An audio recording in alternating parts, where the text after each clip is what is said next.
کی دنیا میں جنگیں میزائل اور ٹینکوں سے نہیں لڑی جا رہی بلکہ ایک نیا ہتھیار آ چکا ہے جو بغیر گولی چلائے دنیا کی اکانومیز کو گھٹنوں پر لا سکتا ہے، اور اس نئے ہتھیار کا نام ہے اکنامک وارفیئر۔ ایڈورڈ فش مین کے مطابق امریکہ کی 21ویں صدی میں سب سے بڑی طاقت اس کی ملٹری نہیں بلکہ گلوبل فائنینشل انسٹیٹیوشنز پر اس کا کنٹرول ہے۔ آج سے پہلے یعنی 21ویں صدی سے پہلے جنگیں لڑنے کے لیے اور جیتنے کے لیے فوجیں بھیجی جاتی تھی، ٹینکس بھیجے جاتے تھے، ٹیریٹریز کے اوپر قبضہ کیا جاتا تھا، مگر 21ویں صدی میں اب اس طرح سے نہیں ہوتا۔ اب امریکہ سینکشنز لگاتا ہے، ڈالر سسٹم سے باہر نکال دیتا ہے اور بینکنگ سسٹم کی ایکسیس ختم کر دیتا ہے۔ یہ مثال ہمیں نظر آتی ہے 2022 میں جب رشیا نے یوکرین کے اوپر اٹیک کیا تو امریکہ نے اس کے فائنینشل ایسٹس کو روک لیا، یعنی اس کے جو بلین ڈالرز تھے ان کو روک لیا، ان کو فریز کر لیا، رشیا کے اوپر سینکشنز لگا دی اور رشیا کو ڈالر سسٹم یوز کرنے سے منع کر دیا، اور ہر ایک بینک کے اوپر اس کا کنٹرول تھا جس کی وجہ سے رشیا کو بہت نقصان پہنچا۔ اس کا مقصد صرف یہ تھا کہ رشیا کی جو وار کی مشین ہے اس کو کمزور کرنا تھا اکانومی کے ذریعے۔ اگر آپ کسی ملک کی اکانومی کو روک لیں، اس کے اوپر قبضہ کر لیں، تو پھر دوسری سٹیٹ جنگ ہار جاتی ہے، اور اسی لیے 2022 میں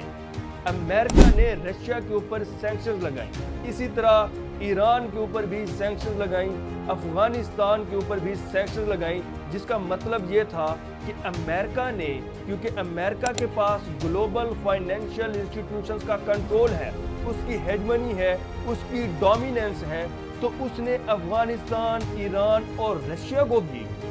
کنٹرول کیا، ان کے ایسٹس کو فریز کر لیا اور ان کے اوپر سینکشنز لگا دی تاکہ وہ ڈالر سسٹم سے باہر نکل جائیں اور ڈالر نہ یوز کر سکیں۔ ایڈورڈ فش مین کے مطابق وہ یہ کہتے ہیں کہ اب امریکہ اور چائنا کے درمیان یہ اکنامک وارفیئر ہے،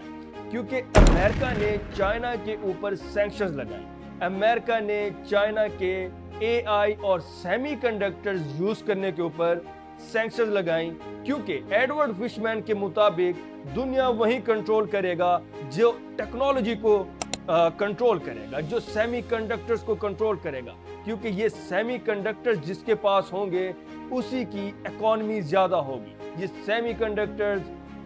فائٹر جیٹس میں بھی یوز ہوتے ہیں، موبائلز میں بھی یوز ہوتے ہیں، سولر سسٹم میں بھی یوز ہوتے ہیں، ڈرون سسٹم میں بھی یوز ہوتے ہیں، میزائل میں بھی یوز ہوتے ہیں، سرویلنس سسٹم میں بھی یوز ہوتے ہیں۔ یعنی یہ سیمی کنڈکٹرز جو کنٹرول کرے گا، یہ جو ٹیکنالوجی کو کنٹرول کرے گا، اس کا دنیا کے اوپر راج ہوگا، جس کی وجہ سے امریکہ نے سینکشنز لگائی ہیں چائنا کے اوپر، ٹریڈ سینکشنز لگائی ہیں کہ چائنا سیمی کنڈکٹرز کو تائیوان سے نہیں یوز کر سکتا۔ یعنی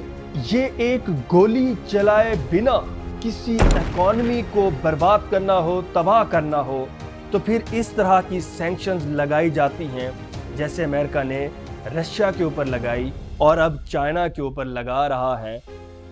اور یہیں چائنا اور امریکہ کی رائیولری بھی ہے، مگر یہاں سے ایک اہم سوال پیدا ہوتا ہے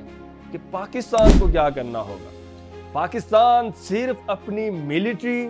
کے اوپر ریلائے نہیں کر سکتا، ملٹری کا اسٹرانگ ہونا صرف کافی نہیں بلکہ اکانومی کا اسٹرانگ ہونا بھی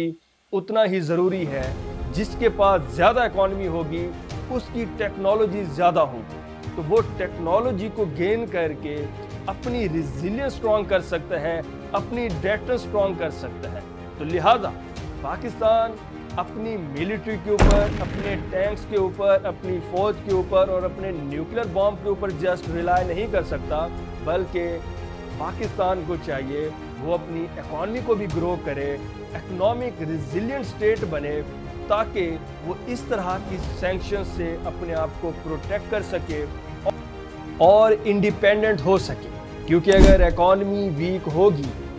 تو کرنسی ویک ہوگی اور آپ کے ملک میں فورن ڈائریکٹ انویسٹمنٹ کم ہوگی اور آپ کا جو ڈیفیسٹ ہے وہ بھی بڑھتا جائے گا، آپ اکنامک ٹرمز میں آپ ویک ہو جائیں گے۔ لہذا پاکستان کے لیے سب سے بڑا لیسن ہے کہ صرف ملٹری ہی کافی نہیں بلکہ اکانومی کا اسٹرانگ ہونا بھی بہت ضروری ہے۔ شکریہ۔